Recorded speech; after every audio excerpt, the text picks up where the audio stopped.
I'm the meat tenderizer.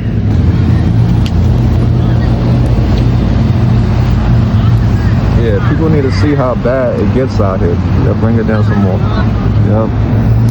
And literally, I had to get rushed to the emergency room because I had maggots in it. Because of the flies in the summertime, they were laying fucking eggs in there. So I was shooting up in my neck, and it started off, it looked like a tiny little bee sting, and just one day it started turning my insides into literal mush. At this point, it has now went into my bones and my bone marrow, and my joints are non-existent in my shoulder blades. I mean my collarbone, sorry. I have to get them removed, and I have to get half of my sternum removed as well, because it will spread to everyone in my body. They said I will be in the hospital on a trach and a feeding tube for over a year in an induced coma. So in my mind, I'm like, I'd rather suffer. I haven't gotten to the mindset of having hope yet. I won't have, I won't be able to lift my arms past like this because of it.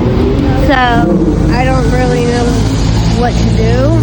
I got second opinions, and the only thing that changed was that they would give me plastic surgery as well with a skin graft. They'll take a piece off my thigh. My name is Kylie. I'm 38, and I'm originally from Jersey, like South Jersey area, like Cherry Hill and Camden. Nice to meet you. Tell us what happened to you. So when I was like 12 years old, going on like 13, my mom was a single mom, and I never really had a dad in my life, and she passed away of melanoma skin cancer. So, sorry, it's hard. Yeah, I basically became homeless at that point, and I promised her I would like graduate high school and stuff like that at least. So I went to college, a little bit of college, Gloucester County College in Jersey and stuff like that, but living in my car. And eventually the stress got to me.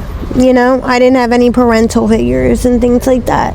So I was working for Cooper Hospital. I don't know if you guys know that hospital, but and an ex-boyfriend of mine got me kind of addicted to Oxycontins, and I didn't know nothing about withdrawal at that point in time, but I couldn't afford it. They went up to like $60 a pill, so I ran out of money. So a girlfriend of mine said, listen, you can get the same high off of something that instead of $60, it's literally $10. They were $10 at that time. And I had heard of heroin. That's what it was when I first started. It was heroin, it wasn't fentanyl. The city sound. Yeah, continue. So it was heroin. It was always tan. It wasn't fentanyl like it is now. But so I ended up sniffing that, and she said it's going to make you feel well, just like as if you were doing the pills, like the perks or whatever. So I did that, and I got addicted right away. I started having to prostitute, things like that, to make money. I ended up basically meeting my children's fathers that way. I have 2 kids. One is 10 and one is 4. My 4-year-old's nonverbal autistic. Thank God I have one family member still left that helps my kids get the care they need. At this point, I got down to just it's trank, and it has this. They put this new drug in it. It's called metatonidine. Yeah, that it's I don't know how to explain it. Like, I had both of my kids clean on methadone. I had like 12 years clean. I was lead driver for Logan Township, Amazon. I was the lead trainer for that, and I had a house, I had cars, I had everything.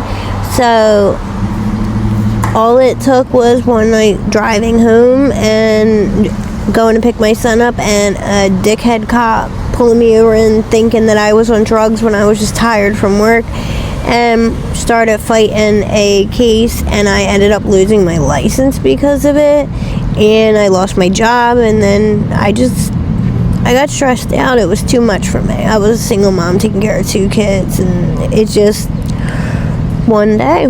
It took one day. So I was young. This is when I first started using. I was not shooting up yet. I wasn't smoking it. I was sniffing it, and to me it was cool in a way to be around drug dealers.